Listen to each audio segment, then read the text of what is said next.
invitation for this evening. Kaya tawagin natin si Pastor Joshua Sariago or Pastor Jeho. Yeah.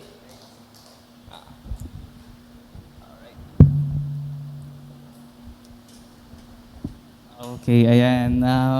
Isang mapagpalang gabi po sa inyong lahat. Ako po'y lubos na nagagalak na makadating po dito sa inyong church. Actually po, si Brother Era, ayan, namit ko na po siya sa HPC. Noong kami po ay first na nag-conduct ng evangelism training, ayun po, dun sa HPC. Kami din po yung nag-train. Yun po, namit ko po sila. And yun po, maraming salamat po sa warm welcome and introduction. Nagpapasalamat din po ako sa Panginoon na ako po'y kanya pong ginamit sa kanya pong ministry. Gaya nga po nabanggit ni Pastor Milbray, may iba po akong college na natapos, pero hindi po talaga niloob ng Panginoon na ipagpatuloy ko po yun. At binigyan niya po ako ng desire na magpagamit po sa Kanya, na maglingkod po sa Kanyang kaharian. And currently, ngayon po ako po ay nagsiserve as youth pastor sa First Baptist Church of Cabalancan. So sabi ko, nakita ko, First Baptist din to. So ito po pala ay bunga po ng First Baptist Church of Pildira. So ang First Baptist Church of Pildira and ang aming church ay nagmula sa isang church sa Manila. Ayan, First Baptist Church of Manila kay Pastor Ormeo. Ayan po.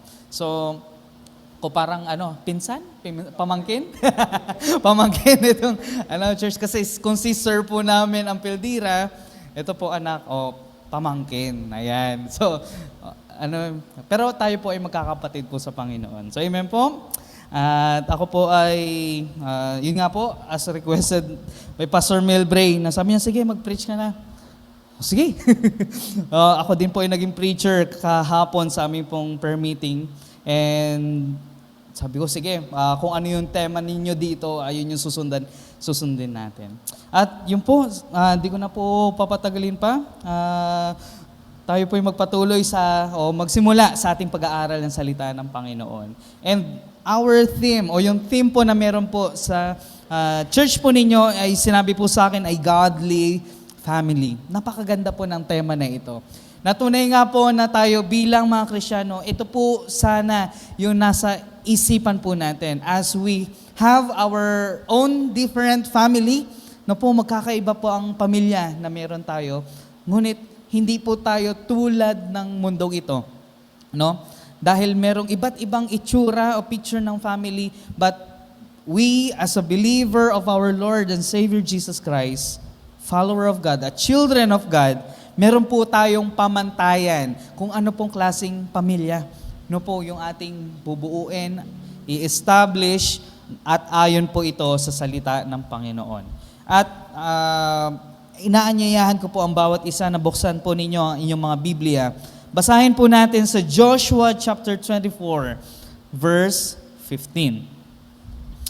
So this is a very familiar verse po, na isambit po na isulat ni Joshua na isa po siyang nag-lead sa Israel, after Moses. So Joshua 24:15. At basahin po natin po ito ng sabay-sabay. I will be reading on English version King James Version. Joshua 24:15, begin. And if it seem evil unto you to serve the Lord, choose you this day whom ye will serve, whether the gods which your fathers served that were on the other side of the flood, or the gods of the Amorites in whose land ye dwell. But as for me and my house, we will serve the Lord. And our topic for tonight is a family with a legacy. A family with a legacy. So sisimulan ko po dito na ano po ba yung legacy? So ang legacy, ito po yung parang isang picture or tradition, practice no, na ipamana o na ipasa po sa atin nung mga nauna po sa atin. Like kung mga magulang natin, mga ninuno natin, no? Kung saan sila naging tanyag, saan sila nakilala, ay naipapasa sa susunod na henerasyon o susunod na family. Pwede ang legasiya ay mahanap o matagpuan through possessions. No po?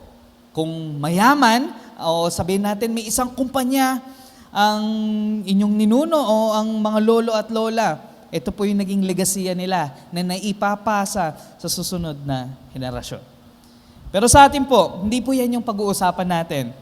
Kundi ang tunay na legacy ay masusukat hindi po sa possession o sa mga material na bagay sa mundong ito, but with the heritage of serving God. True legacy is not measured with possessions, but with a heritage of serving God. So, isang pamilya na naglilingkod sa Panginoon. Yan po ba ang desire natin? No po, bilang kanya pong mga anak, na meron po tayong kanya-kanyang family. Nakasama po natin sila na maglingkod sa Panginoon. Yan po ba ang ating desire, mga kapatid? Sino po sa inyo dito yung sabihin po natin, pwede ko pong tanungin ang mga magulang. Pwede po ba ninyo itaas ang kamay?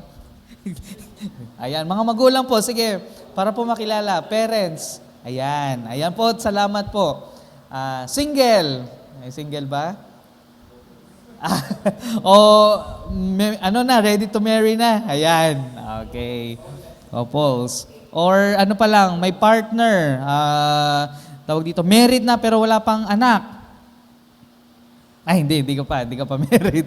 Ayan po. So, ako din po, single pa lang din po ako. Pero taken. Ayan. Ayan po. So, kaya ako din po tinanong, dahil itong mensahe po ay para po sa atin. Na tayo po pala, bilang isang mananampalataya, meron po tayong role na gagampanan. No, para ang family po natin ay may iiwan po tayong legasiya na gusto ng nais ng Panginoon. At ito pong legasiya na ito ay spiritual legacy. So, unting background lang po sa ating binasa sa Joshua 24:15. Na si Joshua, kilala po natin siya. Kilala po natin, no? Hindi po si Joshua Garcia na artista. Kundi Joshua na sa Old Testament na pinili ng Panginoon na i-lead ang mga Israelites matapos po sa generation ni Moses. Yung henerasyon na po yun ay hindi po nakapasok, no po? Hindi po nakapasok sa lupang pangako. Lahat ng nanggaling sa Ehipto na nilid ni Moses papunta sa Promised Land, hindi po sila nakapasok sa Promised Land dahil sa kanilang kakulitan, katigasan ng ulo, pagsuway. No po? Kaya naman po itong si Joshua, siya po ang pinili ng Panginoon dahil sila lang po ni Joshua at Caleb, yung nanindigan na sila ay dapat i-conquer ng Israelites yung lupang pangako. At kanyang nilid yung mga sumunod na henerasyon. Ito pong generation ng Israelites na ito, sila po yung napanganak sa wilderness. Di po? Ilang taon po nagpaikot-ikot ang Israelites sa wilderness? 40 years. Na dapat 40 days lang ay nandun na sila sa lupang pangako. But 40 years sila pong nag-ikot-ikot. So ito pong sumunod na henerasyon na nilid ni Joshua, sila na po yung pinanganak doon po sa wilderness. No po? And sa kanila pong pagpasok dito sa Promised Land, no po, marami po silang na-experience, kinonquer na mga syudad, hanggang sa na-occupy po nila yung buong Kanaan o buong Promised Land. At pinaghati-hati po nila, no po, yung 12 tribes na mayroon po ang Judah, pinagparti-parti po nila yung, 12 tribes of Israel, pinagparti-parti po nila yung lupain noon. And ito pong verse na ito, sinambit po ito ni Joshua nung siya ay matanda na at mamamatay na. Kanya pong tinipon yung mga leaders sa Israel. At kanya pong tinestify, kung babalikan po natin yung mga verses nito, kanya pong tinestify kung gaano kadakila ang ating Diyos, kung ano yung ginawa ng Diyos sa Israelite simula sa Ehipto hanggang itinawid sila sa Red Sea hanggang makarating po sila doon sa Promised Land. And Joshua told them, no? And if it seems evil to you to serve the Lord, choose for yourself this day whom you will serve. Kahit po ang Panginoon, nililid po ang Israelite, meron pa rin po sa kanila na matitigas ang ulo, matitigas ang puso. No? Na kahit nandun na po sila sa lupang pangako, ang iba ay sinasamba pa nila yung Diyos-Diyosan na mayroon dun sa lugar na yon. Ang Diyos ng mga Amorites, nabanggit po dyan. Kaya tinanong sila ni Joshua. Sabi niya po dito, choose for yourself this day, hindi bukas kundi ngayon, whom you will serve, whether the gods which your fathers served that were on the other side, yung panahon sa Egypt, or the gods of Amorites, yung na-conquer po nila na lupain. May mga Diyos-Diyosan po sila dyan, in whose land you dwell. But as for me and my house, we will serve the Lord. Yan po ang declaration na ginawa ni Joshua. So makikita po natin dito that may tatlo po tayong tatlong C's. Okay, C, letter C po na matutunghayan na kung paano po tayo bilang mga mananampalataya makaiwan ng isang legasiya, no po? Sa ating pamilya. Gaya po ni Joshua na nagdeklara po siya ng kanyang paglilingkod sa Diyos. Hindi lang po siya kundi yung kanyang buong family. And truly, family is, bago po tayo dumating sa mga punto po natin, napakaganda po ng disenyo ng Diyos sa pamilya. Amen po ba? Diba? Ang ating Diyos ang nag-institute ng family. At siya po ay nabigay ng iba't ibang role sa family. Merong tatay, merong nanay, at mga anak. Meron pa bang iba pa? May extra pa ba? Wala na po, no? Wala na pong ibang role na binigay ang Diyos. Siguro extended. Andiyan yung mga lolo at lola. Okay. So, wala pong role yung kapitbahay sa family. Neighbor po sila, hindi po sila part ng family. But sadly, ano po ang nangyayari sa nasasaksihan po natin sa ating bansa o sa ating bayan? Probably, kayo din po na-experience po ninyo, no? That the family were being broken. Bakit? So, merong nadadagdag sa pamilya, hindi dahil may napapanganak, kundi may nagkakaroon ng iba pang family. And that is the result of sin entering into the world. Nagsimula ng ang kasalanan ay magkaroon sa mga, o magmula sa tao, nagkasala sa Diyos, and yung design ng Diyos na maganda sa pamilya ay unti-unting nasira. And Satan tries to destroy God's design of a family. That's why we have dysfunctional family. Broken family, passive homes. Parang, yes, mayroong mga magulang pero walang pakialam. Yung mga magulang sa mga anak, bahala kayo kung anong mangyari sa inyo. Kaya anong mangyayari? Yung mga anak, nagiging matigas ang ulo, hindi madisiplina. Unloving parents, unloving children. Kaya yan po ang nakakalungkot.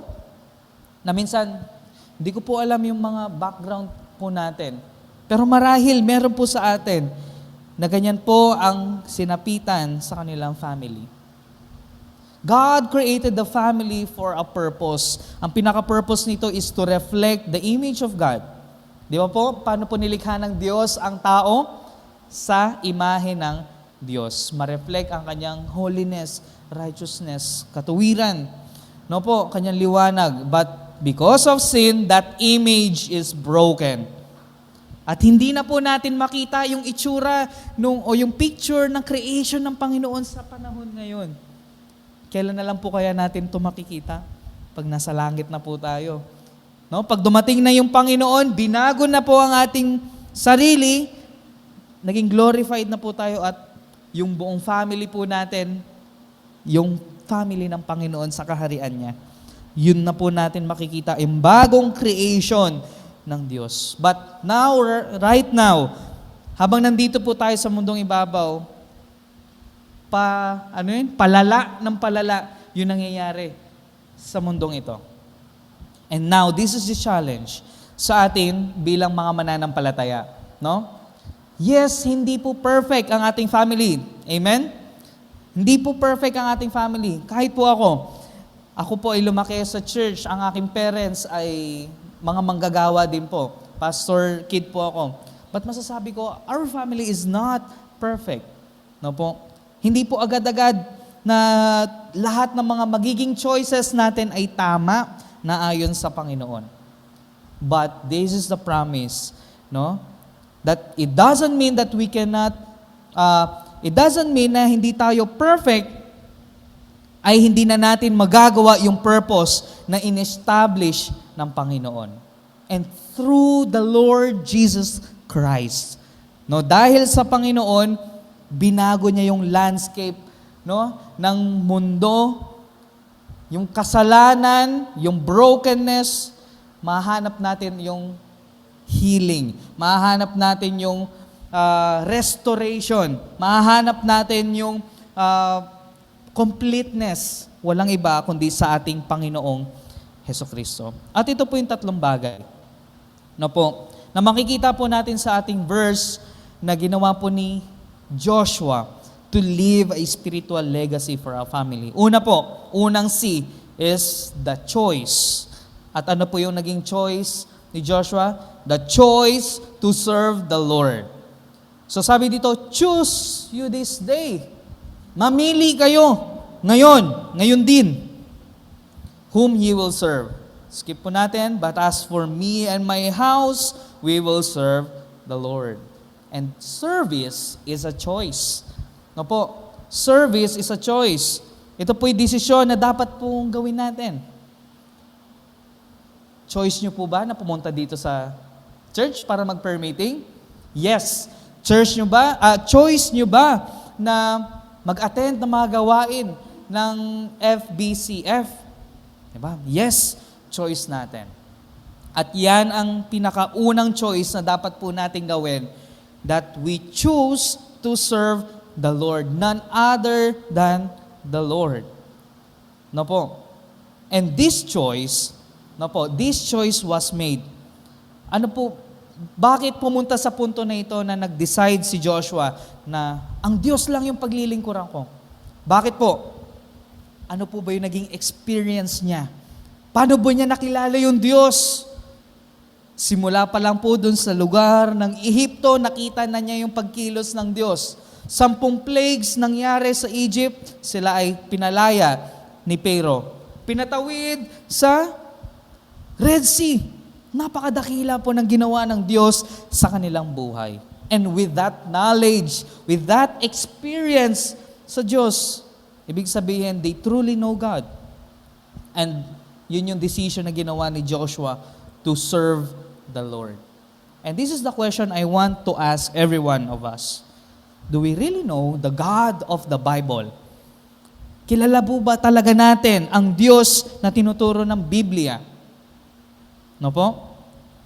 And if we really know o understand kung sino yung Diyos ng Biblia, maging tulad din sana tayo ni Joshua sa pagpili na siya ay paglingkuran. No po? Bakit po?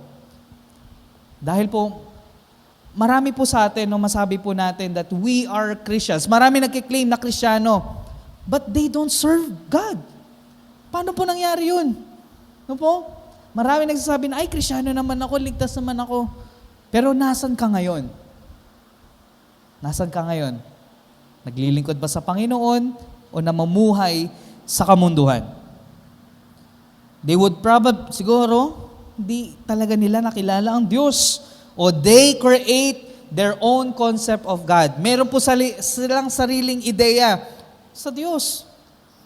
Kaya po, dyan po, masusukat kung tunay nga po ba tayo nakakilala sa Panginoon. At praise God po na sa atin po dito, nakikita ko po kayo nandito, naglilingkod sa Panginoon And it's your choice to serve the Lord. Amen? You have decided to follow Jesus. Ay, ganda ng ng song na 'yon. You have decided to serve the Lord because nakilala niyo po talaga ng tunay ang Panginoon. And service is about wholehearted devotion and covenant loyalty to God. So ang service po ay hindi lang po siya yung parang naka-schedule. No po, na okay, dahil Sunday, magsuserve ako sa Panginoon. Pero sa ibang araw, wala tayong ginagawa. No po, na para sa Panginoon. Ibig sabihin po ba neto, every day, every hour, nasa church po ba dapat ako? Hindi naman po yun yung ibig sabihin. Yes, we come to church para tayo ay mag-worship as a congregation. To learn more about the Word of God. Pero ang ating service ay panghabang buhay. Every day, all the day. Lahat po ng ginagawa po natin ay paglilingkod sa Diyos. Yes, meron man tayong iba't ibang trabaho na ginagampanan, mga responsibilidad. But we should do it as if we are serving God. Yan po yung sinabi sa Colossians 3:23-24. Na yes, naglilingkod tayo sa tao. Meron tayong mga boss, meron tayong mga master, o sabihin po natin, na nagbibigay sa atin ng mga trabaho.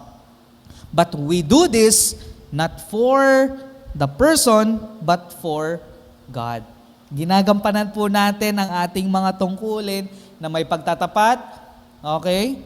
Na may honesty, na may pag-ibig, na may kagalakan. Lahat po ng ginagawa po natin, ito po ay para sa Panginoon. Estudyante ka man, may work ka man, okay? O kakagraduate mo lang, tambay. Sabi nga, tambay pagka-graduate na, no? Pero meron po tayong gampanin na maglingkod sa Panginoon. And this is a question. Who is the God whom your family serve? Sino ang Diyos na pinaglilingkuran ng inyong pamilya sa ngayon? Sa mga may family po dito. Kasama po ba natin inyo pong buong family? O sila po ba ay nakakakilala na sa Panginoon?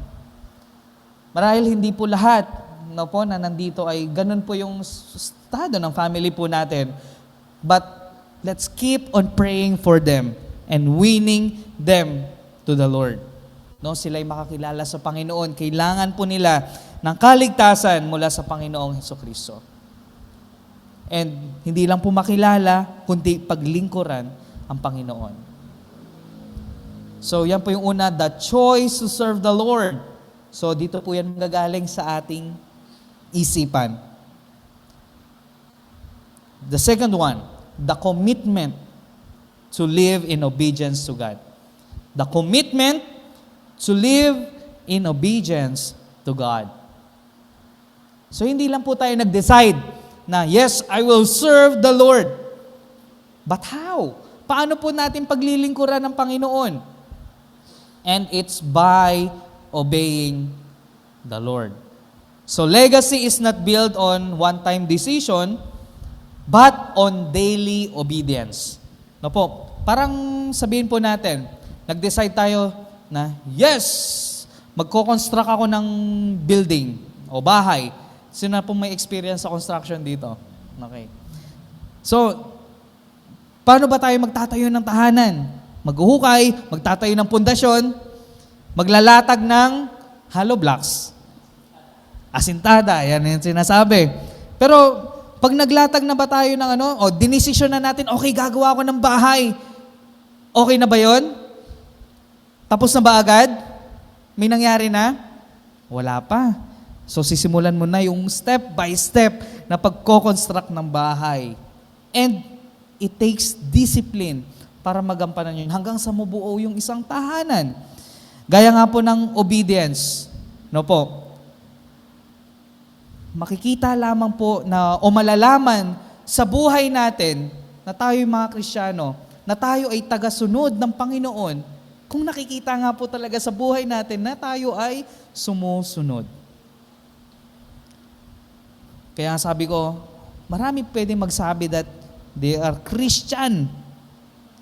Pero hindi nakikita sa kanilang buhay. Our true service is seen through our obedience. And ang obedience means aligning. Ina-align natin yung ating kilos, ang ating values, ugali, ang ating mga desisyon, ang ating mga priority sa salita ng Diyos. Obedience to God. Aligning actions, values, priorities, kung ano pa yung inuuna natin sa salita ng Panginoon. Makikita po natin that in the days of Joshua, nung siya po ay pinili ng Panginoon na i-lead ang Israel, hindi po madali. Ilang libo, no? Ilang libong mga Israelita yung kanya pong ililid. But ginawa po ito ni Joshua. Na-conquer nila yung land, pero masasabi po natin, hindi naging perpekto lahat ng mga battles na nangyari kay Joshua. Nag-fail sila minsan sa Battle of Ai. Nang si Joshua nag-decide ng kanyang sarili kung paano nila lulusubin yung lugar ng Ai. At sila ay hindi nagtagumpay. But we saw his heart of repentance, nagsisi siya sa Panginoon at nag-submit siya sa kalooban ng Diyos at sila ay nagtagumpay. So, if we decided to serve the Lord, if we choose to serve the Lord, we should choose to obey the Lord.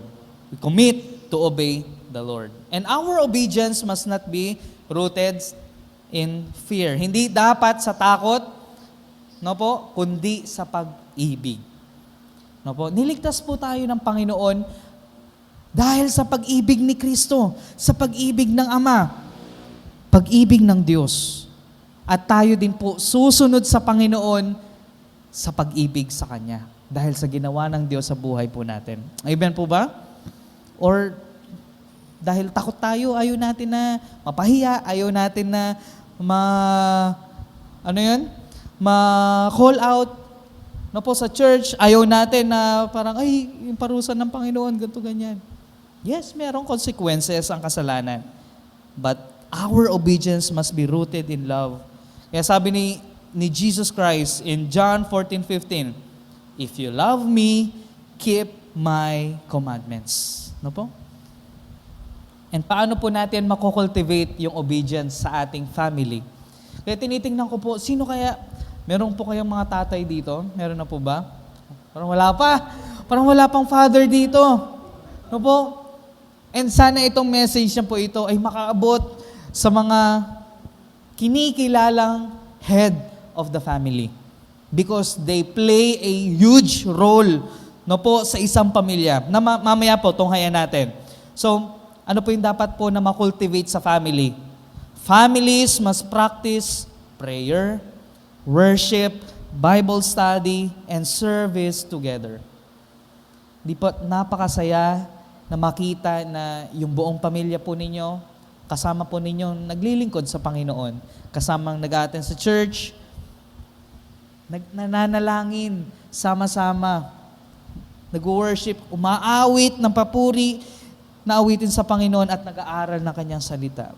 Napakagandang picture, no po? At yun po yung nais ng Diyos sa buhay po natin. Thirdly, balikan ko lang po unang C, the choice to serve God. Ikalawa po, the commitment to live in obedience to God. And thirdly, the character to display as Christ did. Character na nakita natin sa Panginoong Hesukristo. And ano pong character na ito? Christ modeled humility, love, and servanthood. Nasaksihan po natin ito sa Panginoon, na siya ay Diyos, ngunit pinili niya magkatawan ng tao. Hindi lang po basta tao, but a form of a servant. Isang tagapaglingkod. Pinagtiisan niya lahat ng hirap sa mundong ito at tinanggap niya ang kamatayan sa krus ng Kalbaryo. Ang sabi ni Paul, di ba, in 1 Corinthians 11:1, be ye followers of me, even as also am of Christ.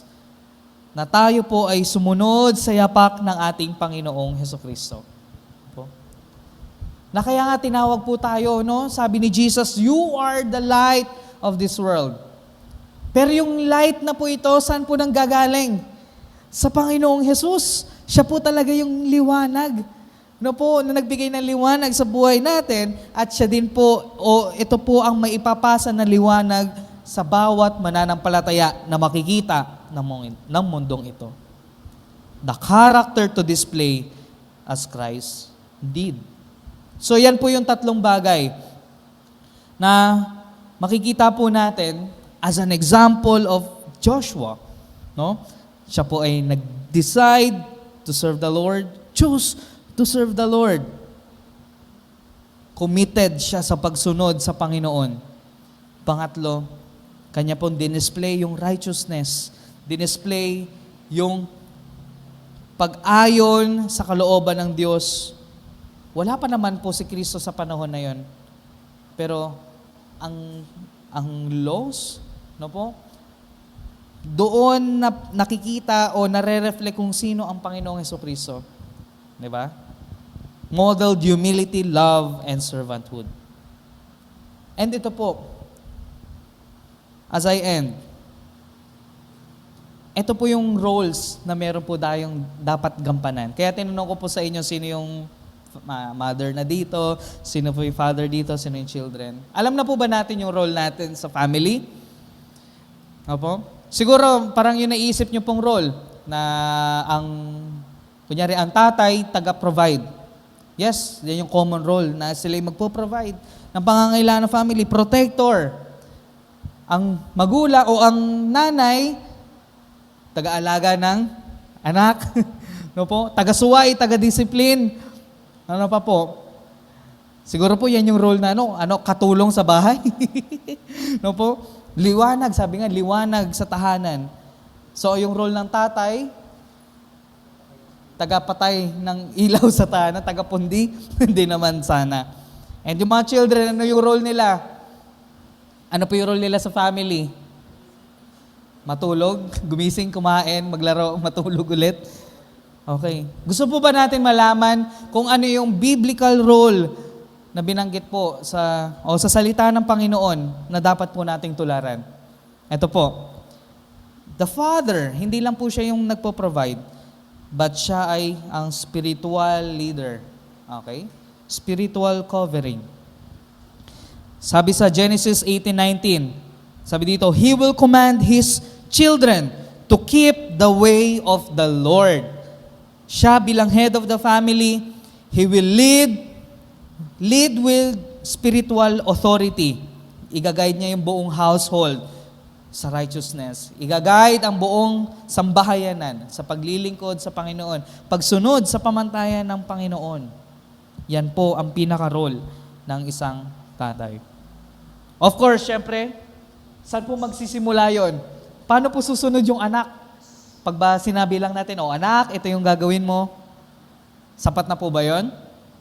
Dapat makita po mismo sa buhay ng magulang. So the father must model obedience and set the tone of worship and faithfulness sa bahay.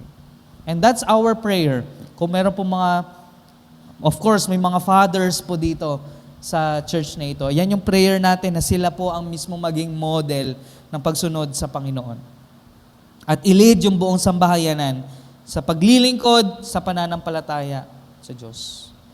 But sadly, sa statistics lang po, parang kung titingnan natin yung church, ano po yung mas marami? Ano po? Mga babae, mga nanay, mga lola, po? At ilan lang po yung mga father. But, alam niyo po, kung mismo ang father ang nangunguna na siya'y maglingkod sa Panginoon, mataas ang porsyento na buong family ay kasama na maglilingkod sa Panginoon. Hindi po ba napakaganda po nun? That's our prayer. And my prayer also to this church, kung yan po yung prayer po ninyo, na yung mga father ay tumayong maging model, maglilingkod sa Panginoon. Pangalawa, ayan na po, mga mother, mga nanay, Kayo po ang puso ng tahanan. The heart of the home. Sabi sa Proverbs 31:26, she opens her mouth with wisdom. And on her tongue is the law of kindness. Ano daw po yung lumalabas sa bibig? Wisdom. Kaso ano po yung lumalabas sa bibig po ng mga magulang, ang mga nanay? Sermon. Okay, may wisdom naman din po siguro doon, di ba? Rebuke mo. Kaso po, nasosobrahan sa wisdom. Ang dami ng tinuro tuloy-tuloy. Ta-ta-ta-ta-ta. Ayan. So she opens her mouth with wisdom and her tongue is the law of kindness. So ang role po ng mga nanay ay i-nurture ang wisdom and kindness. Kayo po talaga yung mag-shape sa character ng mga anak. Yes, nandyan yung father as a model at sisegundahan ng nanay. Ano po, ma-shape po ang puso ng isang anak. Ano po, na mayroong godly values. Mothers influence the home through gentle instruction and Christ-like compassion. Marami pong example po dito sa Biblia. And isang example po na ang mother po ni King Josiah, bata pa lang po, at the age of 7, siya po ay naghari na sa Israel with the guidance of his mother and also lola. Di ba ba? So sila po yung naging instructor po ni King Josiah. Alright. And the children. Ayan. So, meron po nakita isang ano doon? Isang anak? Oh, makinig ha. Okay. Okay, the children. Obedient followers and future witness. Ayan.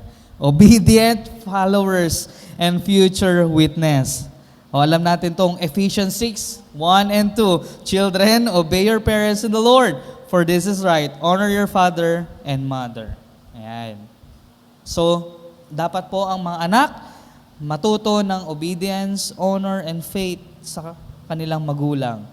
Preparing to carry the legacy forward. Sila po yung magdadala ng legasiya na ito. Kaya nga sabi ng Proverbs, train up a child the way it should go, and when he is old, he will not depart from it. Of course, hindi 100% nangyayari po yun, but it's a proverb. No po? Kaya turuan po natin ang mga anak by being a good example, biblical example, no po, na sinasabi ng Panginoon. Okay. O mga anak, irespeto natin ang ating mga magulang. Sundin sila. Tama? Tama? Okay, sana yan po yung gawin natin. To grow wisdom and become future leaders of faith. Church of First Baptist Christian Fellowship. So, do you desire that your family, no po, kayo ay maging heritage of a servant of God o servant of this world? No po. Let's adhere sa pamantayan ng Panginoon by choosing to serve the Lord, commitment to obey and to follow the character of the Lord Jesus Christ.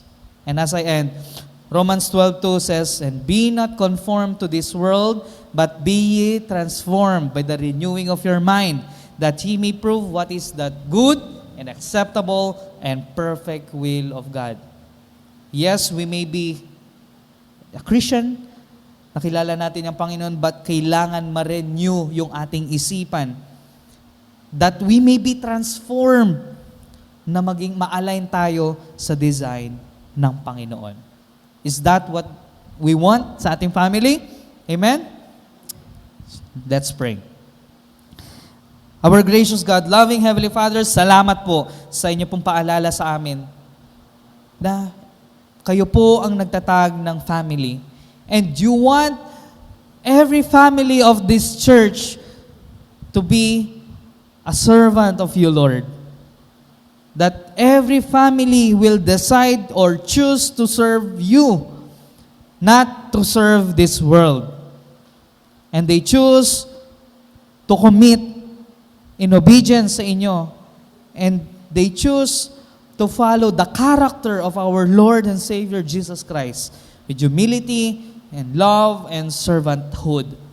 Panginoon naming Diyos, marahil po ang mga family na meron dito, they may not be perfect, but because of the Lord Jesus Christ, kayo po ang nagre-restore sa family, kayo po ang nagbubuo ng pamilya na maglilingkod sa inyo.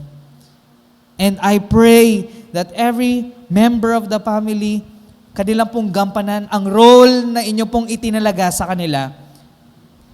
Simula po sa tatay, sunod sa nanay at sa mga anak, na sila po ay sumunod sa inyo pong pamantayan.